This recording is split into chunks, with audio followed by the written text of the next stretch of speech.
We want the boat to be highlighted as the center of interest, and to make it come forward, having a cool, dark background really helps, accentuate that. So some of you are asking about the hues and the pigments we're going to be using. It's going to be basically cobalt blue, ultramarine blue, some cerulean blue, and we'll augment that with some raw umber and some raw sienna. I don't use raw sienna. I use yellow ochre. It's a little bit warmer, but if you don't have yellow ochre, raw sienna is just great. We're going to have a little bit of water down here underneath the boat to cast some reflections on it. I've got a few little accents in there in the boat with some pyro red. Might use a little bit of alizarin, might use a little bit of transparent orange, but basically the warm colors would be our accents. And then the other color that we're going to use is that raw sienna or yellow ochre to give the impression of light hitting a couple of these buildings, the back hillside as the sun comes up. And I want my sky, as we mix up some pigments ahead of time, and I'm going to show you how we do that. We're going to get some cobalt blue color mixed up, so we got a nice big puddle of that in our palette. And then I'm going to also mix up with a clean mixture in another little mixing well in my palette, some yellow ochre with a little bit of quinacridone rose. And I want to have both of those colors in my palette ready to go, all mixed up and nice, wet and juicy, so that I can really kind of move across the sky and get a transition from cool to warm. So we feel like that sun is coming up behind these buildings and it's creating a warmth in the sky. But in order for this hillside to be bathed in warm morning light, we want to have a little bit cooler background in the sky over here. So that's just sort of the methodology that we're going to start with. Randy, can I ask you what size paper you're using, please? I've got everything laid out here on my drawing in 11-inch by 15-inch, which is a quarter sheet of paper. I'm working on 300-pound paper, and I've got it taped down to my board. I have a couple rolls of tape underneath my board so I can create an angle. And that angle is very important to get the gravity to pull the wet bead of water downward. That smooths out brushstrokes. And at some point, I may take the roll of tape out and keep my board flat.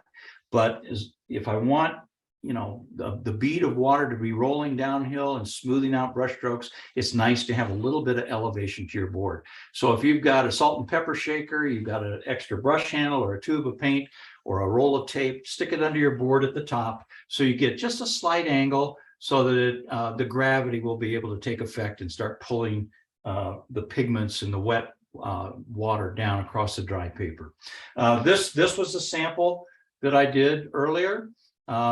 This is like the second one I've done. I have another one here somewhere. I really want to make the upper edge of these shapes my darkest dark against that beautiful warm sky where the sun's coming up, to create this silhouette. And that contrasts with what my center of interest is with this boat. So it just creates a little more drama, makes it a little more exciting. So I'm going to set these samples aside and we'll talk a little bit about mixing up some paint. I'm going to get a wet brush and I'm going to mix up some cobalt blue. I'm going to mix it over here and just put a nice wet, juicy mixture of cobalt. And I want to add water to that so that it's just got plenty of water to move the pigment across the paper. Now, I'll clean my brush and I'm going to get a little bit of yellow ochre in another little area in my mixing well. And I'm just adding water and yellow ochre to get a nice juicy mixture here ready to go so that it's in reserve. And I don't have to be worried about mixing it up later while I'm trying to paint. Now, I have a little dot of quinacridone rose here. I'm going to just add just a touch of this up in the corner of that yellow ochre. And if it runs together, that's okay, because this is going to be the warm part of my sunrise in the sky.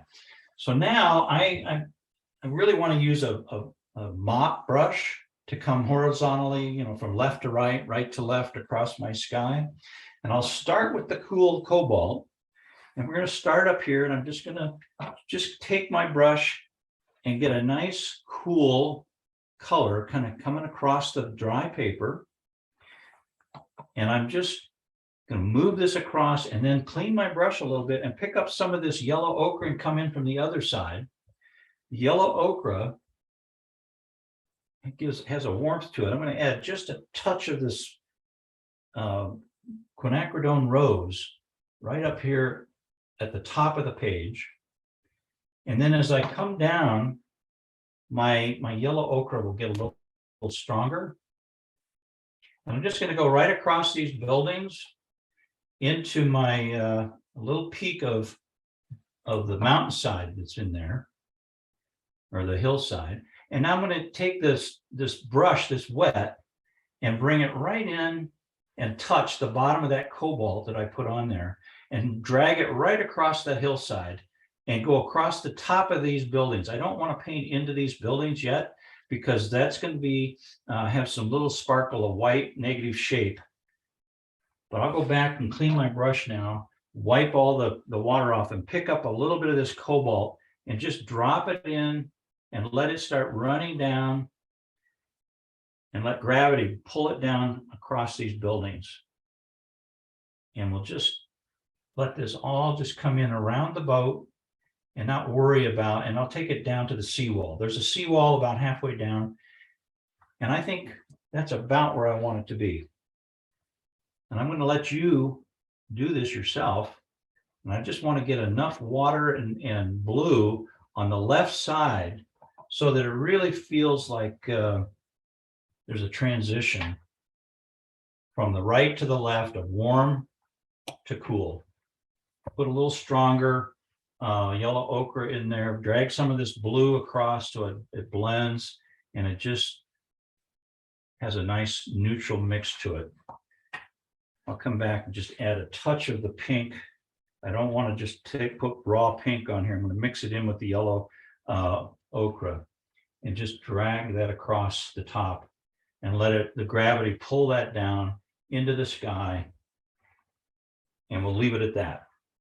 So now I'm going to clean my brush, set my palette down, kind of evaluate, make sure I've got everything the way I want it. I'm going to squeeze all the water out of my brush and come back in here now and just lightly feather anywhere where I stopped the pigment up against these shapes, just to make sure that, and I'm going to wick up a little bit of that bead that was collecting along the rooftop so it doesn't start blooming into my sky.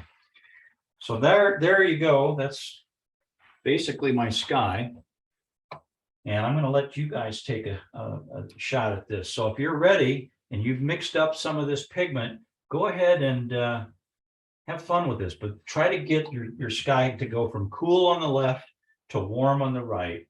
And I think you'll be happier at the end with the transition you get. If it doesn't feel like it's strong enough blue over here, you can always take a little bit more blue on your brush and just drop it into the upper part of that sky.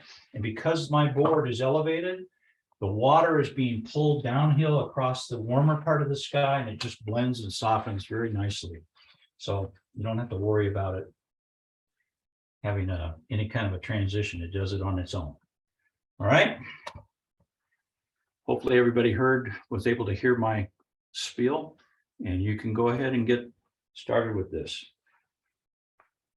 I'm going to take one of the rolls of tape out from under this because I'm done having it roll downhill. I don't need it to be accelerating too much faster than that.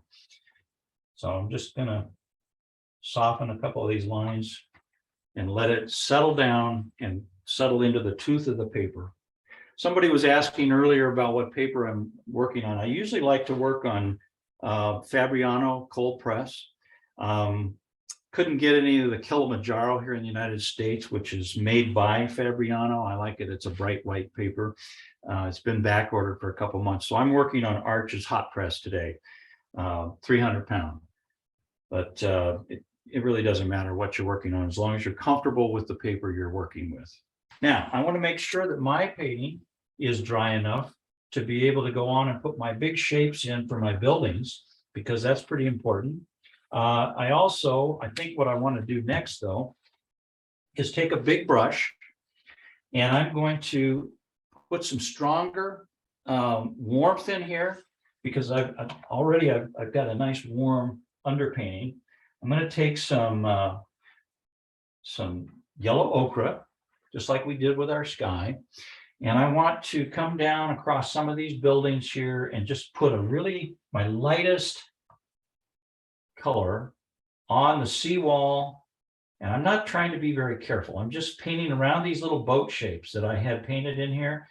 And I'm just bringing this down and then continuing to dilute my brush so that these marks just get lighter and lighter as they come down. But I'm just introducing a little bit of warmth onto some of these buildings over here on the left side. And if some of it doesn't look perfect, it doesn't matter because we're just creating an underpainting here in this one little area, painted right over where I wanted to keep that white. And I have taken my pencil and I have basically drawn the corner of a little building here, a side of this building here, a little section of this building here that I want to preserve as white. That's the sunlight peeking through these buildings and catching a little bit of glare or highlights on these buildings, and the rest of the buildings are in shade or in shadow. But this warmth that I put in here first is key to that sunlight washing through these exposed surfaces of the buildings. And you can see I didn't try to do anything too carefully. It was just a very, fast and furious bit of warmth with the yellow ochre to give it a wash of warmth from the morning sun. I also have the hillside behind me. I'm going to take a little bit of Indian yellow or gamboge and some of that same yellow ochre that I mixed up. And I'm going to come back in here and paint my building. And you can see what's happening. I'm just going to come down behind this other shape of these buildings. Remember the negative shape of the sunlight on this one roof? And I'm just painting in this hillside that's washed in sunlight. It's behind all these other buildings. And some of that hillside just gets lost in the sky. As I pick up some more of this same color, I'm going to come over here by the center where some of the hill is exposed between the buildings. And I'm just going to add a little touch of that, clean my brush, and just feather this away so it just kind of feathers into the rest of the buildings. But it just peaks and it kind of is visible through these buildings.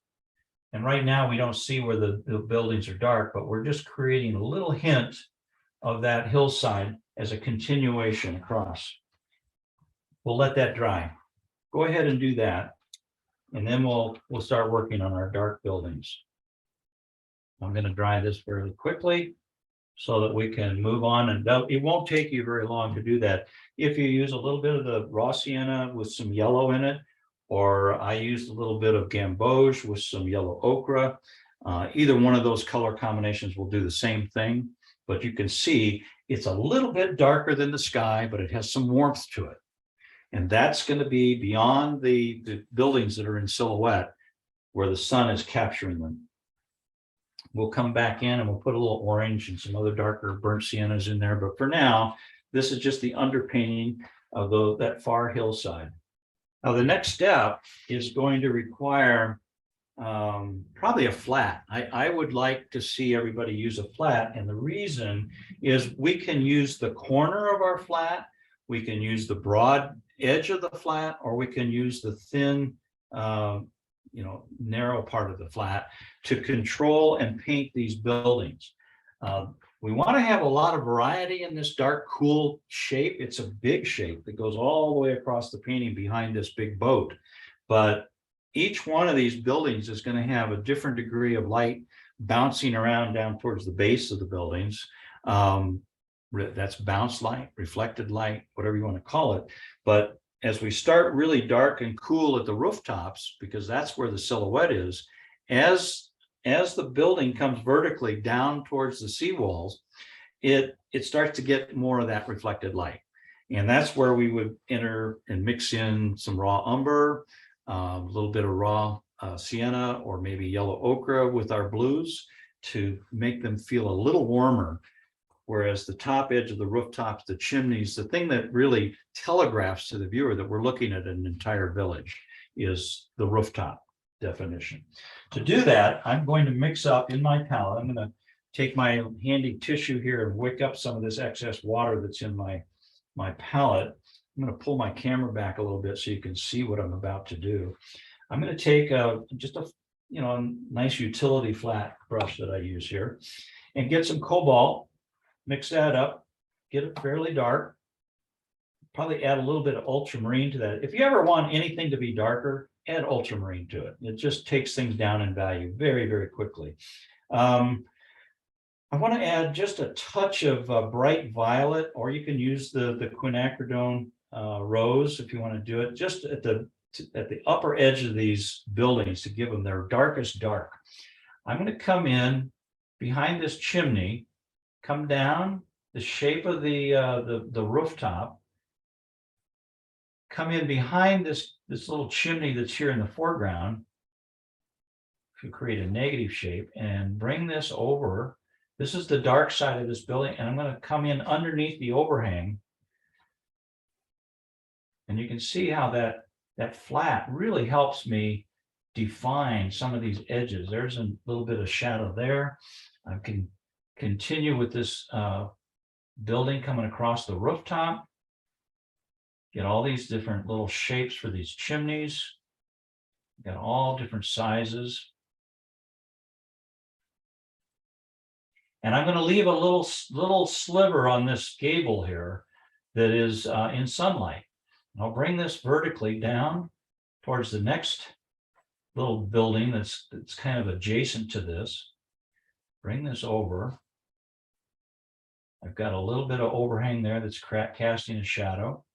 Come across like this. We've got a little shadow underneath this overhang. And now I'm going to introduce some other colors. I'm going to start introducing a little bit of the violet right along this edge here.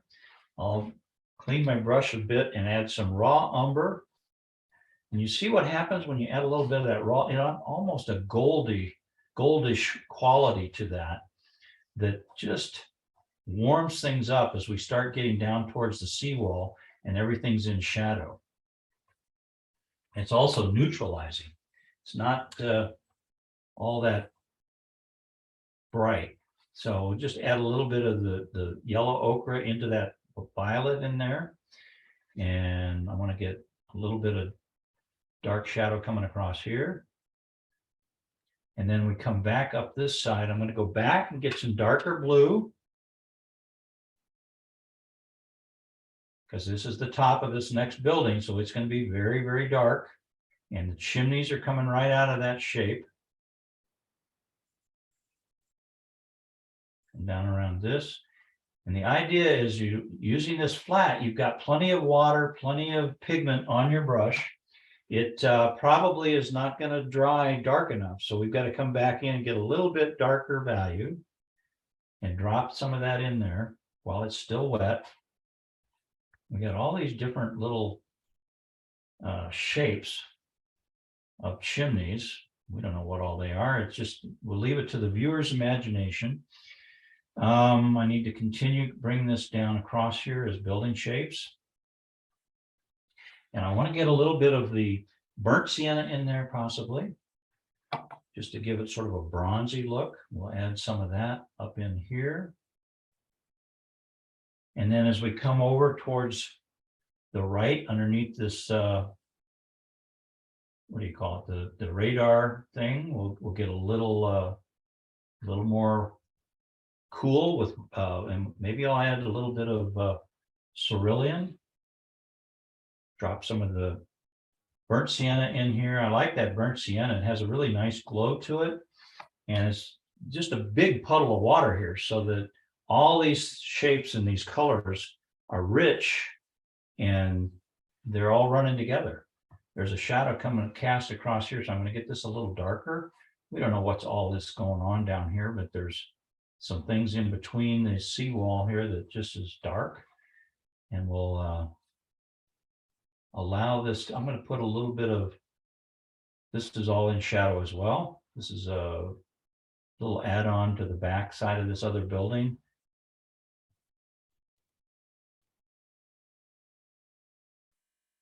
We'll come around this other building that's in sunlight. And using a flat, I'm able to catch that corner of that building. So we've now created pretty big shape. I want to get a little shadow coming across here so I can finish this off and not have it too much white in there. I think maybe I'll come across with some yellow ochre and just add a little bit of angle to that. There.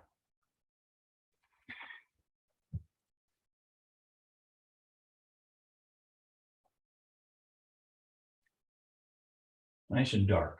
Now, that's done. We don't have to worry too much more about that. So I can breathe again. Did everybody stop breathing? Sometimes we do that when we're in kind of a ticklish spot and we're trying to do a big shape.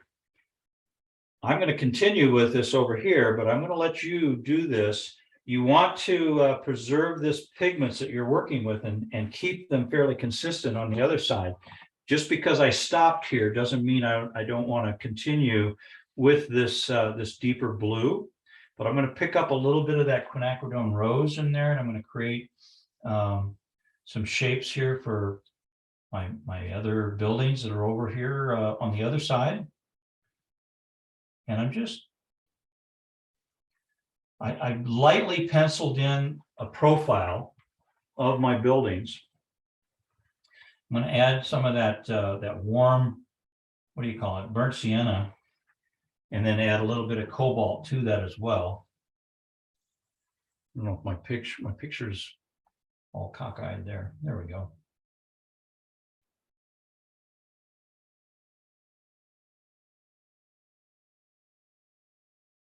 I'm just going to let that blue watery wash all kind of run together with the burnt sienna and the cobalt.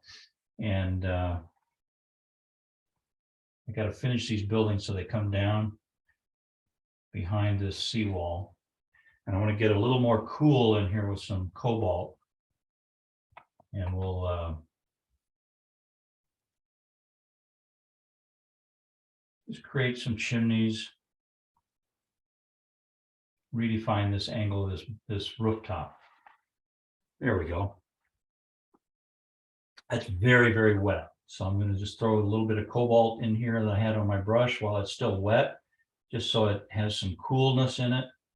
Get this little roof shape here a little darker, because again, we want up towards the top of this to be the darkest.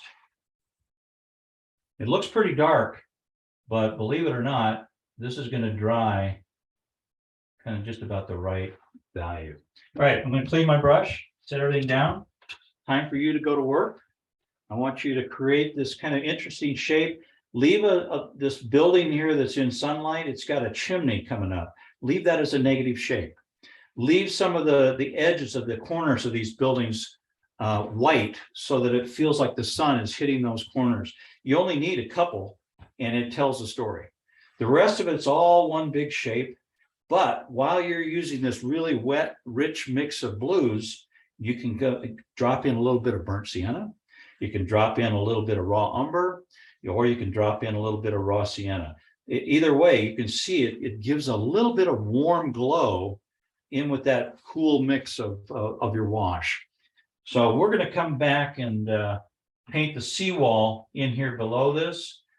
That'll be another shape. It'll feel like it has some lost edges in there, but for now, let's just concentrate on getting these buildings kind of blocked in as a big, big shape.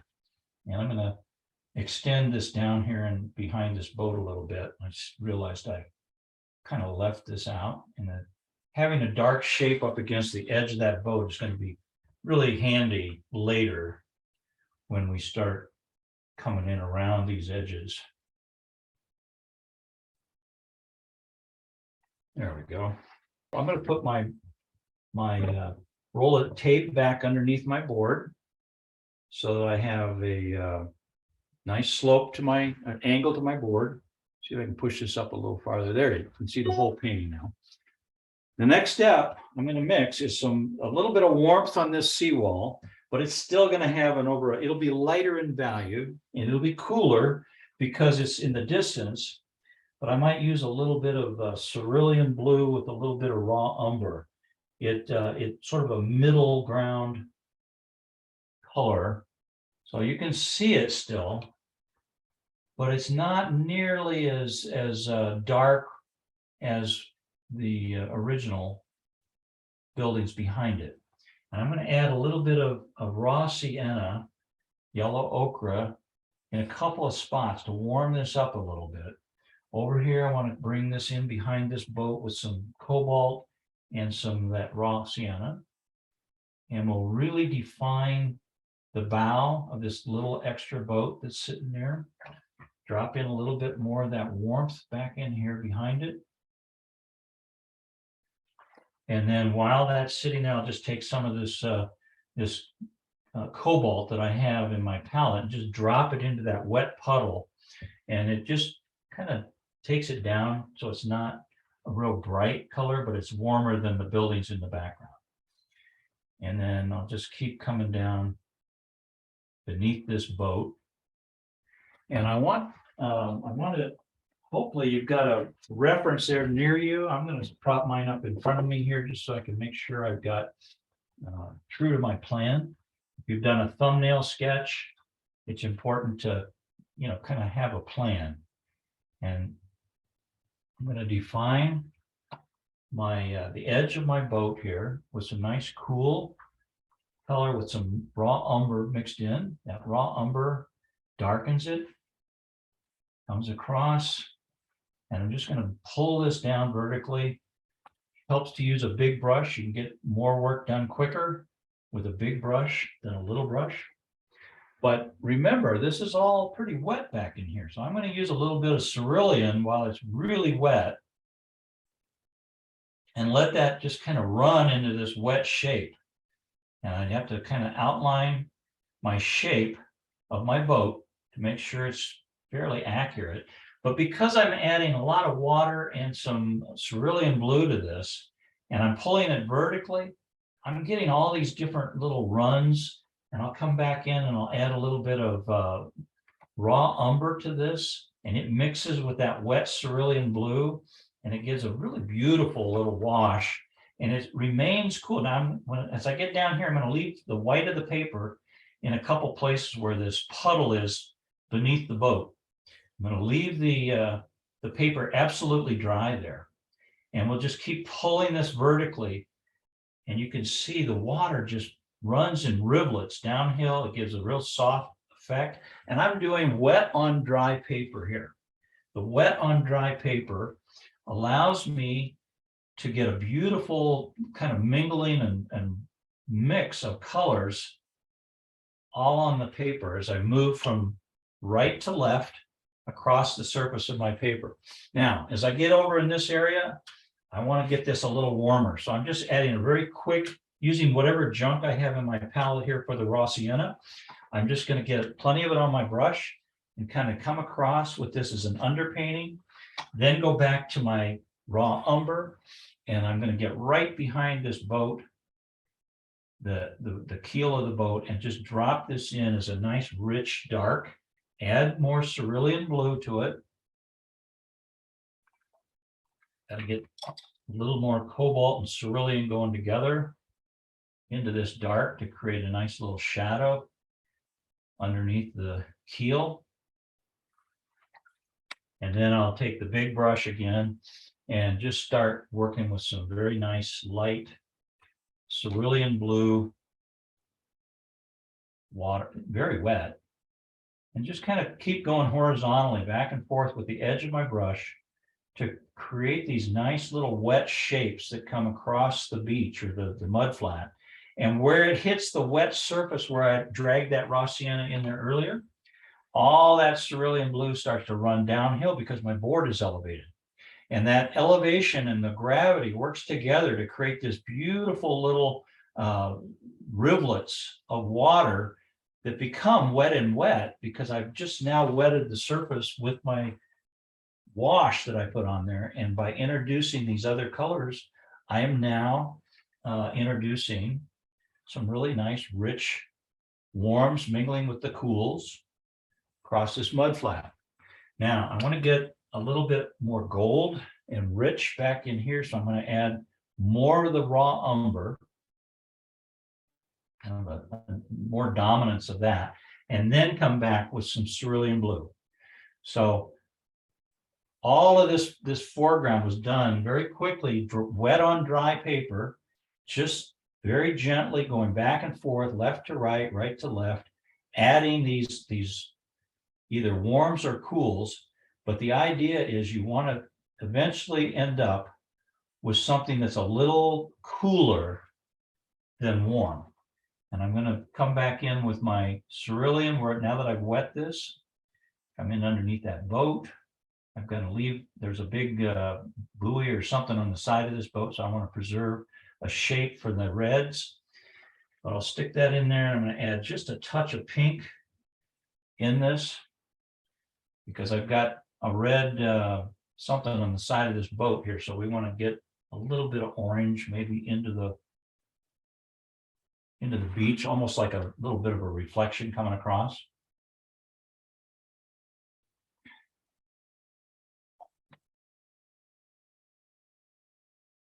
You can see we're still pretty warm here in the foreground. I want to get darker now. So while this is wet, I'm going to pick up some burnt sienna. I'm going to pull my palette over here so you can see it. I'm going to get a mixture of some rich burnt sienna. Incidentally, I use quinacridone burnt orange, which is basically a burnt sienna color, but it's more staining and it's more brilliant in color. Get that, and then I'm going to mix in some cobalt with that over on the side next to it. So now I can regulate this going back and forth and get a little cooler, a little darker. And then I'm going to just drag this across while this is still wet and get this in a couple of very quick brush strokes so that the foreground really has some nice warmth to it. Go back and get more cobalt just to really darken this.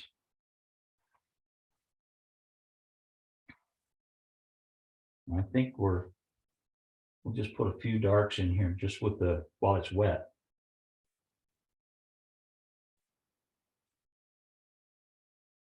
And I'm going to come up against these little wet areas of puddles of water that are out here and get a stronger value right up against them. Okay, we'll stop there. What did we do? Let's recap. We just came back in with a wet brush full of cerulean blue, a little bit of raw umber in places, and we'd go back and forth between the cerulean blue and the raw umber. I wanted to make sure that we had a dominant cool, so I can always come back in and add, while it's still a little damp, a little bit wet, a brush full of drier cerulean blue into my foreground. And if you want to, where's my rigger? Because this is sort of a mud flat, you can take a rigger with water on it while this is just kind of a wet surface, and sprinkle just a few little droplets of water into this wet surface, and it creates a kind of a textural surface in the mud flats. But we're going to leave this alone and let you do this. We'll leave these shapes that are negative shapes completely untouched at this point. We'll come back in and we'll add more darks to this, but we've got to let this dry. Now, one cautionary note, there's a puddle of water that's left over in the mud flats here. For this to work, we're going to need to bring darks in around it, but we want to preserve the white paper until the very end. So don't glaze over this at this point. Just make sure you kind of protect that white under the keel of the boat. But we're going to come back and glaze in a cool wash over this beach to kind of quiet it down. Right now it's kind of loud. There's a lot of activity on there, a lot of movement. So we're going to take a big flat. I use this Da Vinci spin brush, which is a really nice flat. It's got a nice sharp edge to it, but it works out pretty good. And I'm going to clean my my mixing area so that I have a nice place to mix up a clean, cool wash of cobalt. And in this situation, we're going to take just straight cobalt and get a nice glaze. Everybody knows how to get a glaze. You just add pigment and then lots of water, and you mix it up in your palette so it's like tinted water. And we're going to just come across here with this glaze. And you can see just a couple of quick strokes is about all you need. You don't have to have a whole lot. And I mentioned that we want to protect this little puddle here. So you use your brush to bring this really wet glaze in and around that puddle. And you can see the dark puddle of water or glaze really makes that white jump out as a bright white. Go get some more glaze. And I want to make sure I got plenty of water. And you know who I'm talking to. Lots of water with this glaze. And we're going to come in with a nice rich glaze across the bottom. We'll let it get lighter as it goes towards the back. But you can see here in the foreground, that just cooled off the entire mudflat. But we still see all that glow come up through the painting as a transparency. It's amazing how that, if you let the paper dry and then come back with a glaze, you create these beautiful, nice, rich, deep paintings that have lots of depth to them. Okay, why don't you do that? And if you drip glaze all over your work surface or your kitchen counter or wherever you're working, make sure you clean it up, because otherwise later you'll realize you got paint on your pants, you got paint on your hands, and your cuff of your shirt. It gets everywhere. So just kind of police up after yourself so that you're not creating a mess that you drag into your painting when you're not looking. I'm going to come in underneath the boat now with a little bit of raw umber, cobalt, maybe a little bit of burnt sienna, and create a deeper, darker shadow, almost a dry brush effect. In that mud, I've got to add a little bit of raw cerulean just to neutralize it, or possibly cobalt. Yeah, there we go. Right up against some of that water. And then I'm going to just soften, just take a damp brush, I wipe all the water off of it, and I just soften these brush strokes so that they just feel like the mud's a little darker there. It's not a real defined edge, but I also want to do a little bit on the other side of the boat as well. So I'll take some ultramarine and my burnt sienna, and I'll come back in and just kind of darken right in here. Clean my brush, get a little bit of raw umber, clean it again, and just drag it. And all I'm trying to do is just define the keel of the boat with some darks, pushing those darks up against the boat to make it feel like mud and shadow. But really what we're doing is we're emphasizing the shape of that negative shape of the boat to make it come forward. Now, our paper is still a little wet, which is ideal. We're going to take a rigger, get some of this same color that we just used for our shadow, and I'm going to just kind of introduce a few little skippy traces in the mud where they've had ropes and different things that kind of drag through the mud and leave little bits of tracks. They don't have to be really defined all that carefully, but we just want to give some movement out here in the mud that suggests somebody drove through there with or dragged some lines through there, whatever it might be, but just some directional stuff like that. Just leave it. Okay. Before we tackle any more of this foreground, I want to go back to our hillside in the background. And we're going to add a little bit of dark in there to kind of give it some definition. Nothing too defined, but there's some buildings and some texture and things going on back there that will be perceived as the rest of the village up on the hillside. So I'm going to get a little bit of burnt sienna and a little bit of orange mixed together. And I'm going to come back in and just put a few quick little brush marks in here. Nothing too defined. Might even use a small round and get some darks mixed in with some of the wet areas here. And I'll just use my flat and come back with some little bit lighter areas and leave some of that raw sienna or yellow ochre on the hillside, but leave a few little lighter areas that also peek through. So I'm going to add just a little bit of orange in a couple spots here. It's like the transitioning around to the shadow side of the building. It's still warm, but it's not as brilliant and bright as this. And then I've got a few buildings out here on the edge of the building that would cast a little bit of shadow. So we have a few little darks here and there that just sort of suggest that there's something going on way off in the distance in that hillside. So just adding some darks into around some of the warms. And then I need to hold this white negative shape of this roof here. So I'm going to come back with another bit of hillside, just add a little bit of orange and a little bit of yellow ochre. And I'm going to create the shape. I'm going to define the shape of this building by just putting some value that would suggest it's part of that hillside back there. And a little bit more of that orangey cast in the base of this shadow.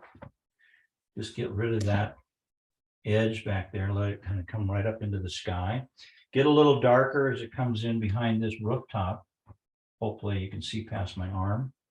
And I'll redefine that chimney later. And I'm going to get a little darker back in here. And then over in this area, I want to add just a little bit of warmth, some of that orange that's on my palette. Just to continue the illusion of shade and shadow coming down that building in warm tones. A little bit of orange here and there. And that orange works with the purple really nice. It's kind of a purpley blue, and it just makes it a nice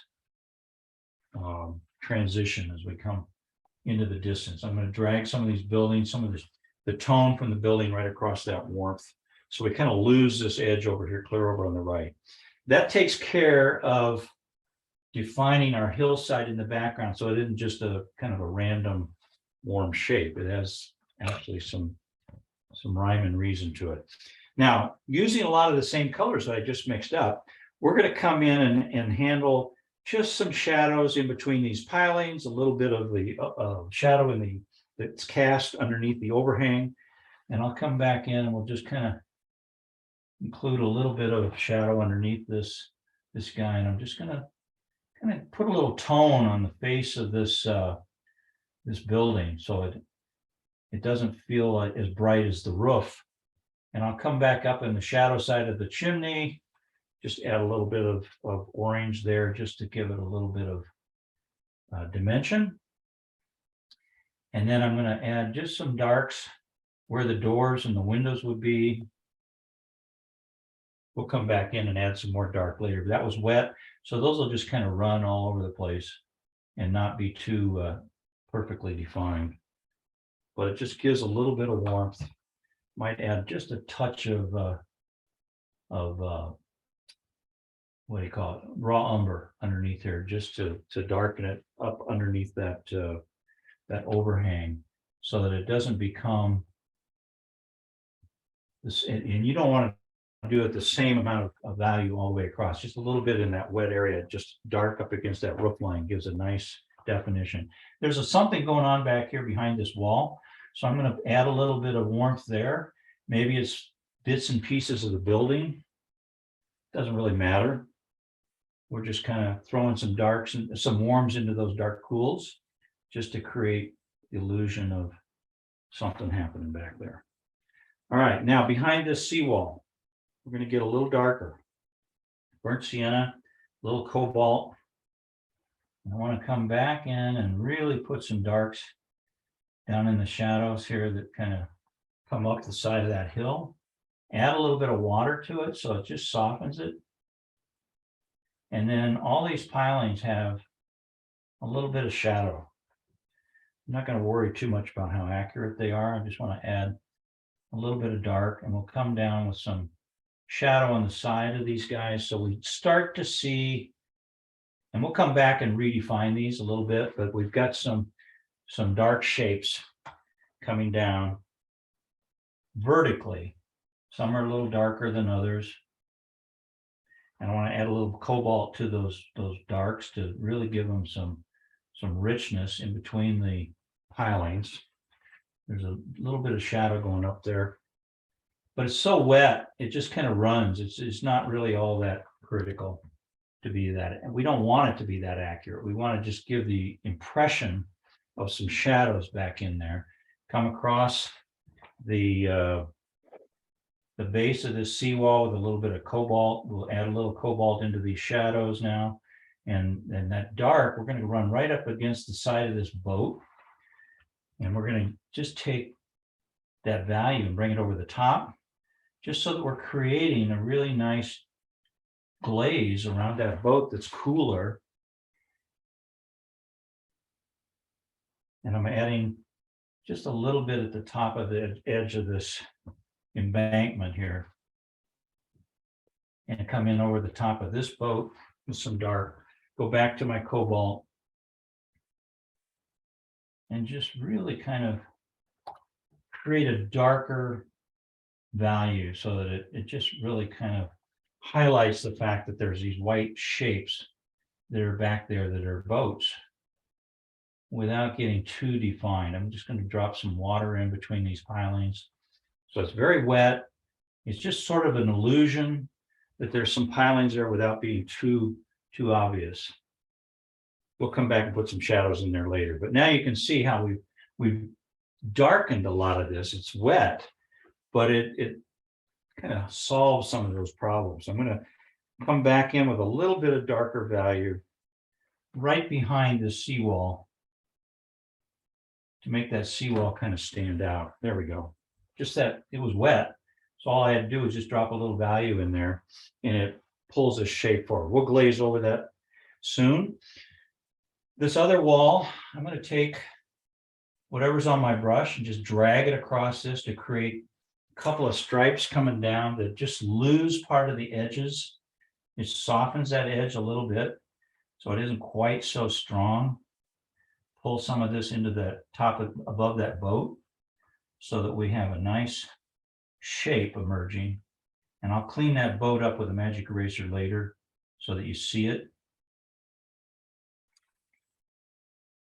But what I'm doing is ending up kind of softening some of this so that it isn't quite so strong back here. We don't want to draw attention to it with too many defined shapes. We want to keep them fairly soft and angle any shadows towards the boat. All right, you want to go ahead and do that? What we did is I just kind of put some darks in between these pilings. I put a little darker value. It's warm still, but it's a darker value than the seawall on the facade of this building that's in sunlight. And then I softened the seawall and dragged some shadows down across it, just pulling some darks in and around above and below and on the side of these boats, and let the water kind of do the work for me. I didn't really want to get to any defined brush strokes. I just wanted to glaze in some darker shadows around these shapes of boats so that it allows these lighter shapes to stand forward or stand out against that dark, muddy background. We're going to work on this boat.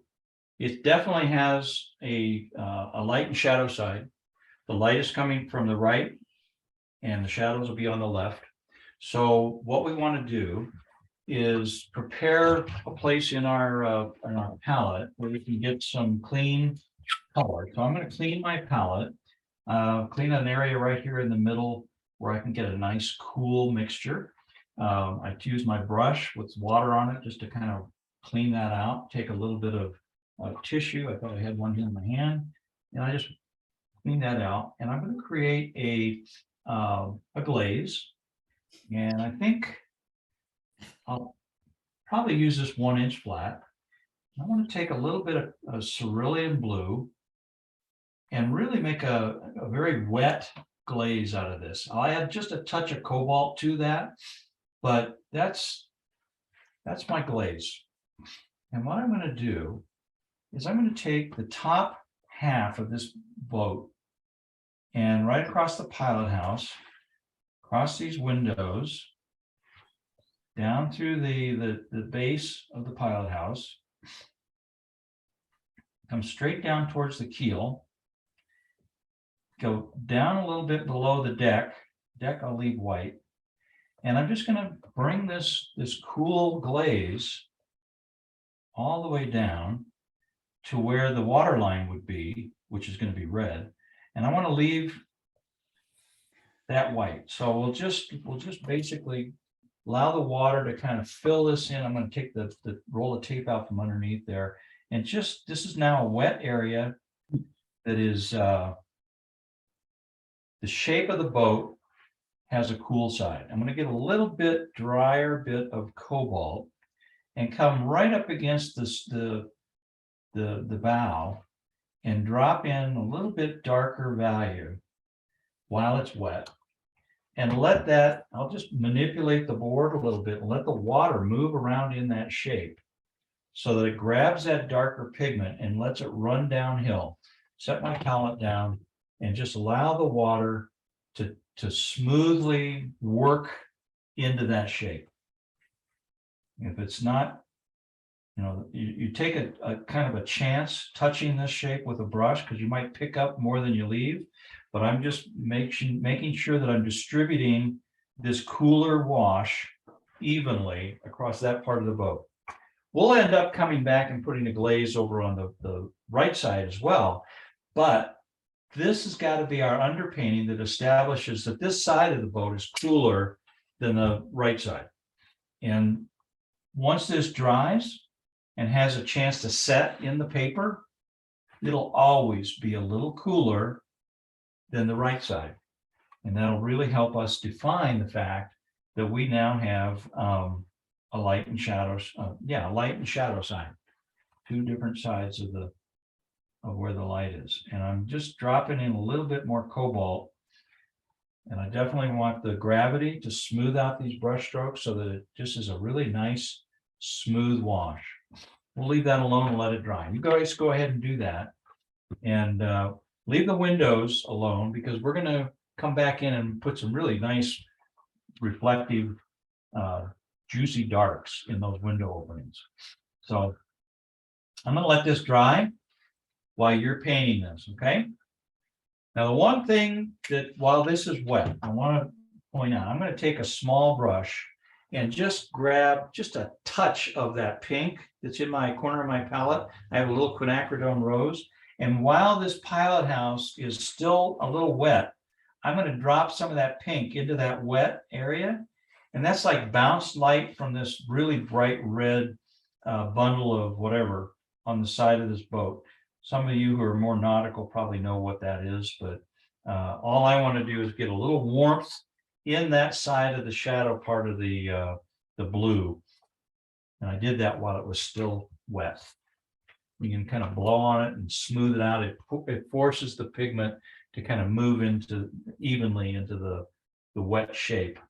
So we'll let that dry while you're painting, okay? Why do I let it dry? Because I'm going to glaze over it with more layers of color. And if I keep painting into the wet shapes, they're just going to get muddy. I want this to just establish a little cooler, darker side to the boat so that the right side feels always a little lighter in value. And if you let that dry, what does that pigment do? It stains the fiber of the cotton. It establishes that value, and anything we paint over the top of it is always going to be a little bit darker than where we didn't have that paint. So now we're going to, while we're letting that dry, I may go down and work in my little puddle of water that's down beneath the keel of the boat. So I'm thinking about the darks that I'm going to put in there, the reds, the alizarans, some of those different darker shapes. But again, these are reflections, so they're going to be softer than what I actually put on the keel of the boat. So I'll let you finish your cool underpainting here on this side of the boat. While you still have some of that cool pigment in your palette, take a small round and get the left side of this little dinghy that's out here and do the same thing that we just did with that boat. Put a little bit of dark on it. The pilot house of the boat that's up in the background to the right, I would just put a little bit of that cool color across part of the pilot house. And we can probably come right in on the bow as well. We're just going to glaze this over. Don't go down into the bottom part of the keel, just the boat itself. And what it's still a negative shape, but you've just cooled it off, and that cooler pigment makes it recede back into the background so that it feels more distant than the boat in the foreground.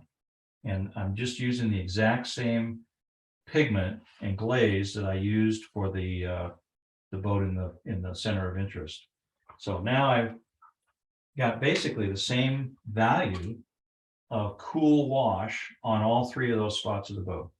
So we'll let those settle down, let you finish painting those. I'm going to dry these while you're waiting, or while you're painting, and I am waiting. So those are now dry, and if everybody's ready, we'll go to the bottom of the boat. I'm going to leave a little sliver of white on both sides of this boat on the keel. And I'm it's just like a little accent band. So I'm just not going to paint into that. I'm going to get some Pyro and a little bit of alizarin crimson, maybe a little bit of bright violet, just so I have a richer, deeper, darker red on the left side. And like I said, I'm just going to leave a little sliver of white and then use the whole heel of my brush to fill this in quickly. And I will pull this right into the beach. So that red just kind of runs down a little bit into this and gives some of that red, just stains a little bit of the sand as well. Okay. And I might add just a brighter red while it's wet, just with pyro red, cadmium red, whatever you got.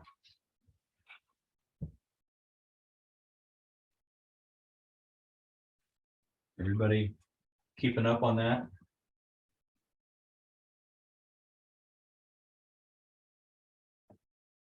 We'll let that dry.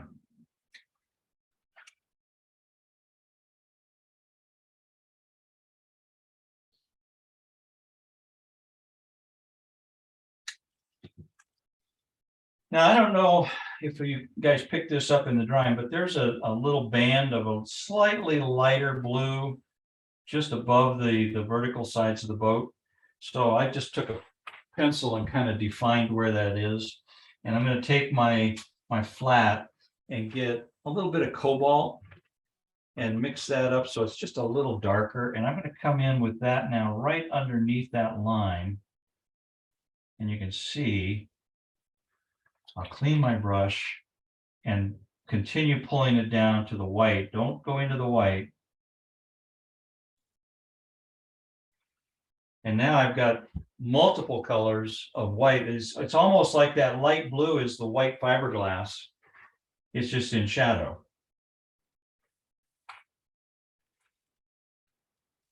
And we're going to take like a cerulean blue, very light in value.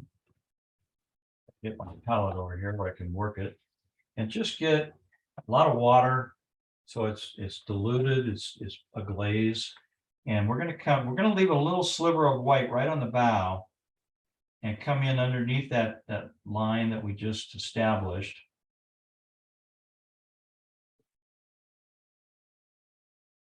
You see how much lighter in value that is than the left side?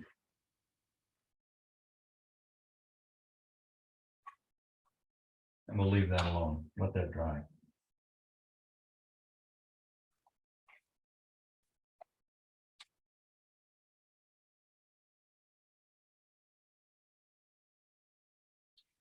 I'm going to take that darker color that we just mixed up for the left side, and I'm going to come in beneath the lip of the pilot house roof and just establish a little darker value there and drag a little bit of that over around on the other side. It's like there's a little overhang there. And let it dry.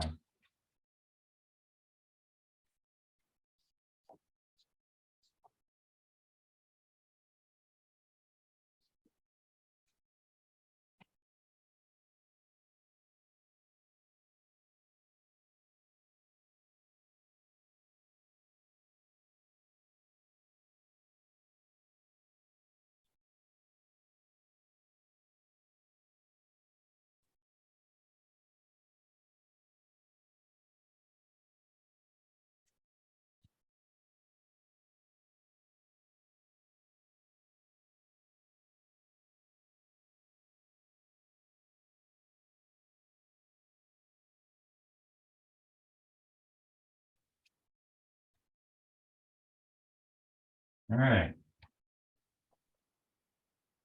Now we've got this little streak of white across here where the deck is. I'm just going to take a damp brush and just soften it. We'll still see it, but it's just not quite as hard edged.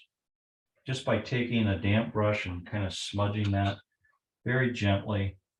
We still see it as a lighter shape, but there's not a lot of definition to it. It's just sort of there. And might take a little, we'll come back and put some warm color on the deck, but for now, that's fine.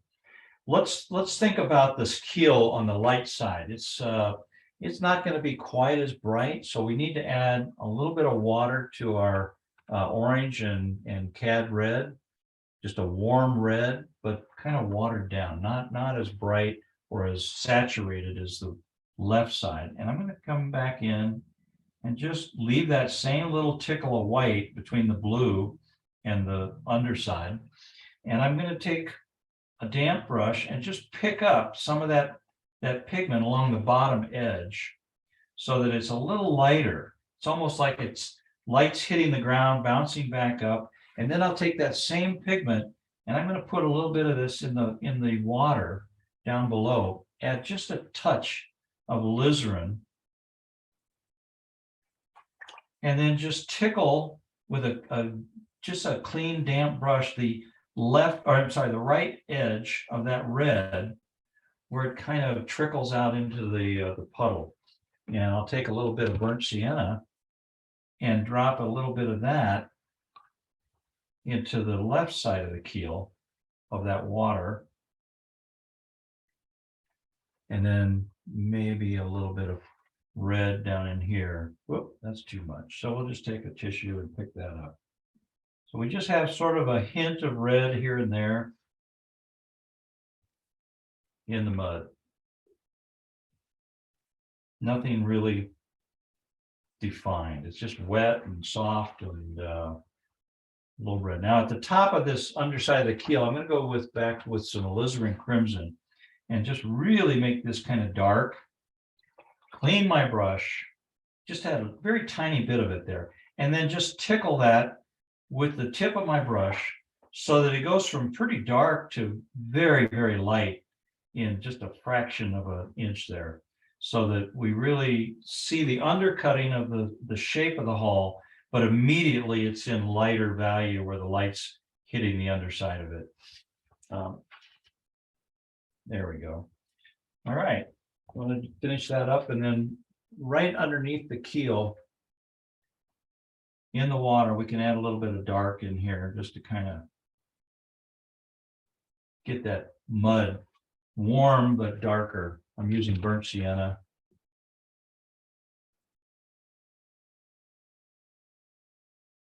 Push a little bit of damp brush towards the edge of the keel just to kind of warm this up. It's like there's warmth in that mud that's being reflected by the light. There we go. And then right up against the edge of the water, I'm going to get a little ultramarine and some burnt sienna. Helps if I get the ultramarine going. And we'll just get some darks in a couple of spots right up against the edge of the those puddles. Clean our brush and just soften that dark away from the edge of the little puddles. Just makes them a little richer, and then I'll maybe get a little Windsor blue or something and add some phthalo blue into the dark sand there.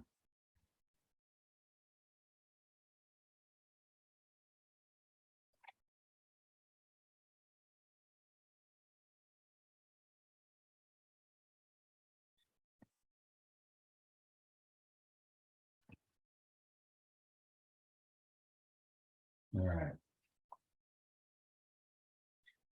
While you still got some red, a little bit of alizarin crimson and maybe some orange, we'll put a little touch of it on the keel of this boat that's way in the background. I'm not going to paint the whole thing, just a little bit on the underside of the keel, and then take water and drag it back to the rest of it. Maybe even use a little burnt sienna just to give it a suggestion of warmth without a whole lot of clarity, just sort of there.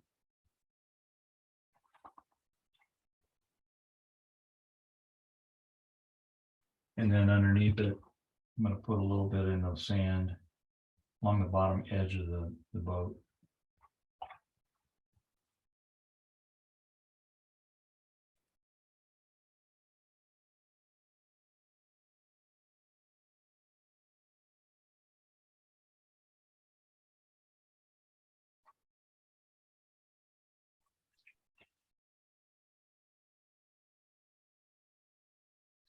All right.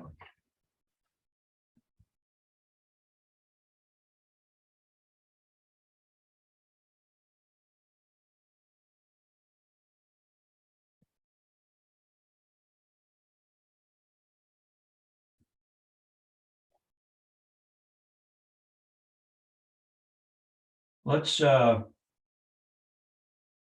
play with a little bit of orange and red. These are warm reds.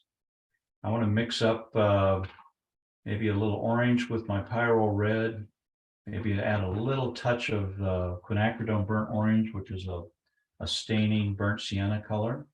And I'm going to come in and just put a quick brush stroke on either side of the top of this this ship, and put a couple of little slashes of color right up in the rigging above it. And then I'm going to go back and get some burnt sienna and ultramarine blue. And so I've got a really nice dark.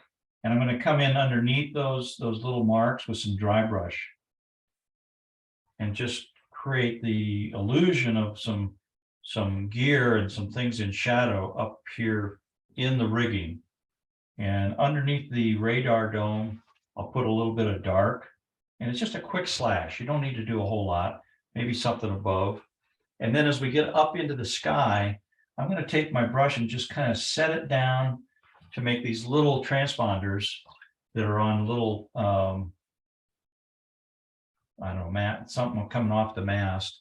Get a little bit of cobalt and put some more little things here, and then just very quickly come up the vertical where that mast is. And then I've got a couple of things coming vertically, and I'll put a white one going the other way that's in the sunlight.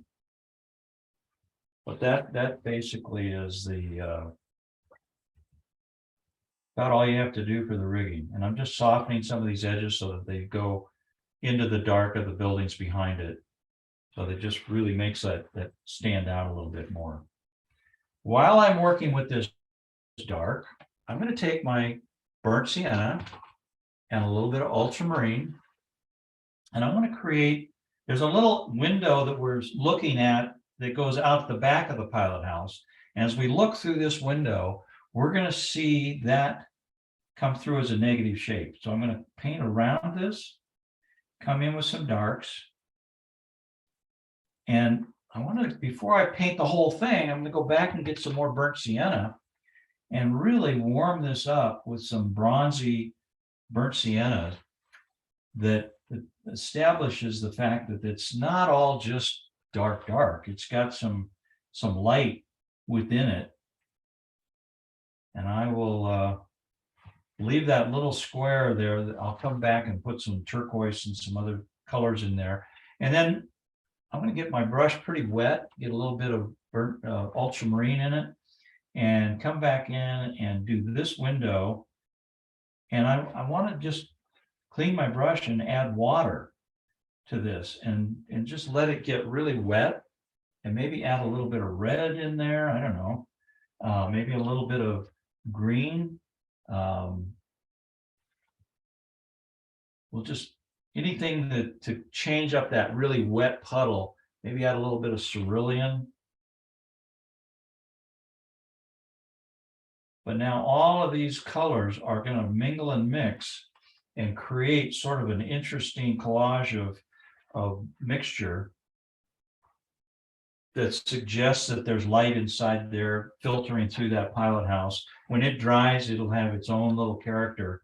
And I'm going to just drop a little touch of pure water in there and let that bloom as well. And I'm going to go over and do the other one, but not nearly as dark. It's going to be a little bit lighter in value. One of the lesson from this is never paint all your windows exactly the same. Let them be kind of individual and have their own bits of light reacting with them. Now I am putting some dark in here, but it's just not as to the degree that these other darks were. And I'll add a little bit of burnt sienna in there down in this corner maybe. And then maybe a little bit of ultramarine. But it's a big puddle.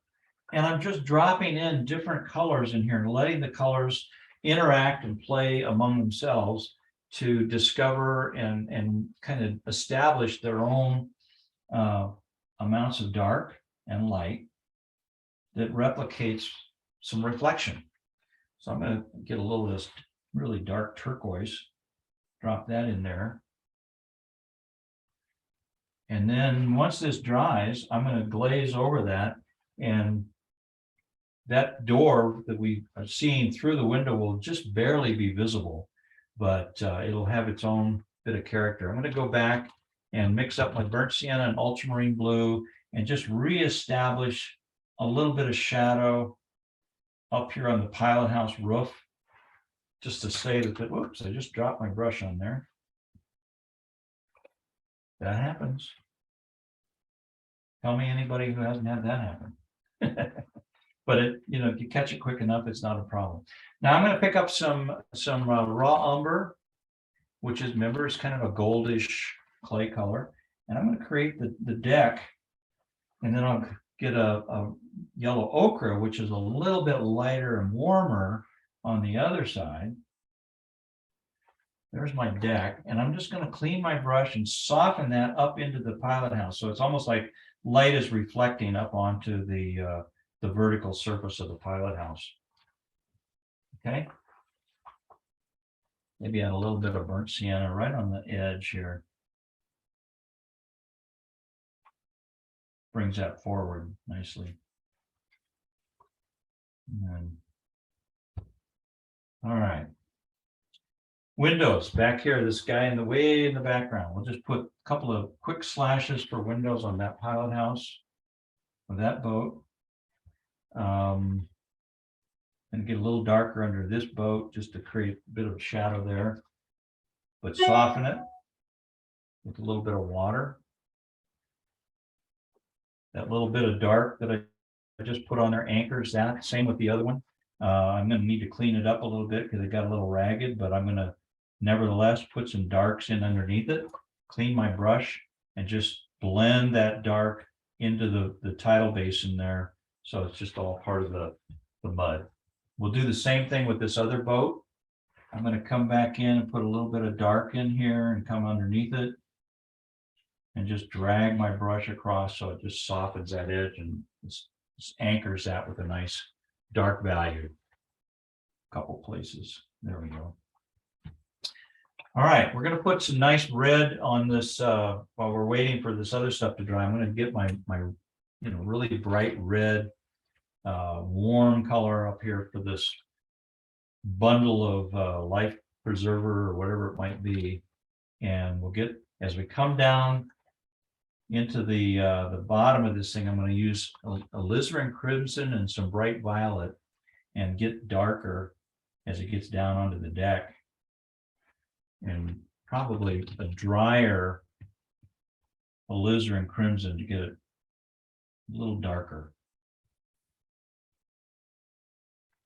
And then there's I'm going to clean my brush really well and just pick up a little bit of the dark saturated pigment on the top part of this, so that it's all really rich and dark and a cool red underneath it, and it has a highlight on the top, right? Just picked up a little bit of that value. We'll let you play with this stuff. This is the fun stuff. This is where you really have fun with these little things that are in the foreground, the boat itself. Remember, I said we wanted to have a little bit of value or reflection on the side. So I'm just taking some of that red and just dragging it into the pilot house so that it just sort of picks up some of that red. You hardly notice it, but it just warms it up like a reflection. Come back in with some darks in there. There. A little bit of darker underneath this side here. And just lose that bottom edge into the mud. Sometimes you can take a really dry brush and just kind of drag it across. If it works, it has to be wet enough to actually work. All right. Let you finish that up.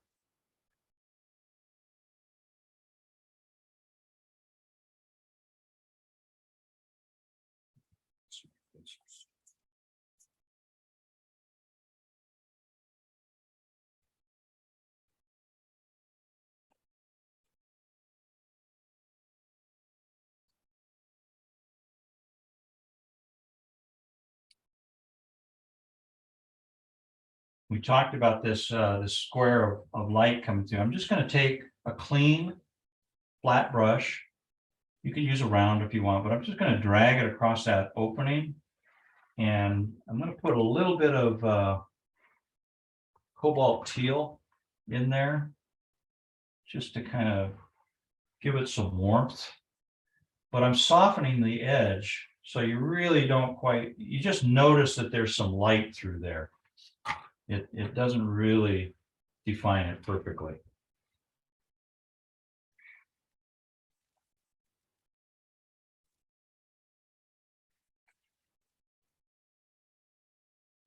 We'll take some ultramarine and burnt sienna. I'm going to get just a little bit of dark line work here and just put these gears or these things that are coming off the side of the boat. There's just all a bunch of little tooling things. There's a loop on the top here. We'll just put a little something there. While I've got some red going in my palette, I'll pick up a little bit of that and put something inside the back of this boat. Put some darks in there as well. And get a little darker in this window. Just push some water towards it just to soften it. And then right in the left side of that window in the pilot house, I want to get this a little darker. So it really establishes that as a window, and it's there. Really reads better. We've got these pilings over on the other side. I'm going to take a rigger when everybody's thinking about it, if you're ready. And we'll mix up just some nice warm darks, a little bit of ultramarine mixed with a lot of burnt sienna. And rather than doing the tip of my brush, I'm going to use just the whole length of my brush. Get this reestablished. And I want to come down the side of these pilings with some darks. So we've got a few darks in here, and they're dark enough that we realize that there's some big posts over here that keeps their eye on the painting instead of drifting off the painting. It's important to, provide the viewer with a bookend or something that stops the eye. And that's all we're doing here, is just creating a little bit of chatter and darks over here. If it's too defined, then it draws our attention. But all I want to do is keep our eye in the painting, and then we'll put a few shadows coming across the mud flat. Maybe we've got a couple of other things in the mud. We can use our rigger, do a little bit of dry brush, and just throw a little bit of texture in that surface area. I'm just going to grab a little bit of blues with the burnt siennas and just drop my brush in a couple spots just to create a little bit of chatter and shadows in the mud. I like what's happened with our windows. We've got a lot of character in the windows there. We're going to, I've got a light area here, so I can go ahead and put, I guess, another leg on this rigging with a rigger.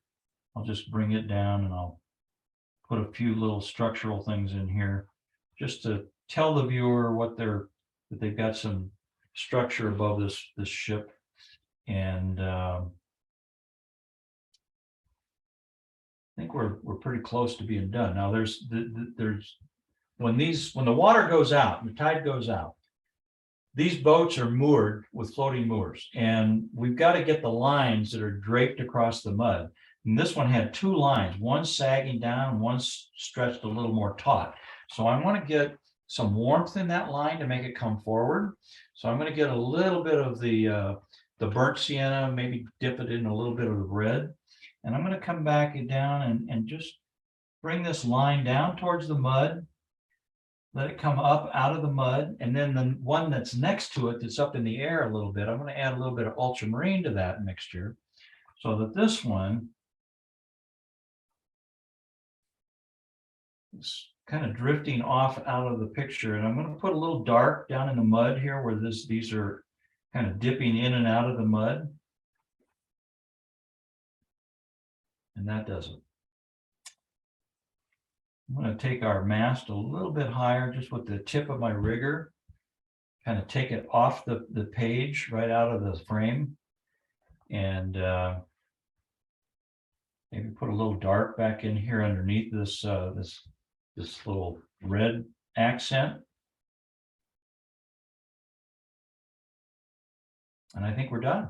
I think this is pretty close to being finished. So I would normally, if I had a eraser, I'd go back and erase any of these pencil lines, but I think that you can see this standing out pretty carefully. One of the things you may want to do is dry this very, very thoroughly.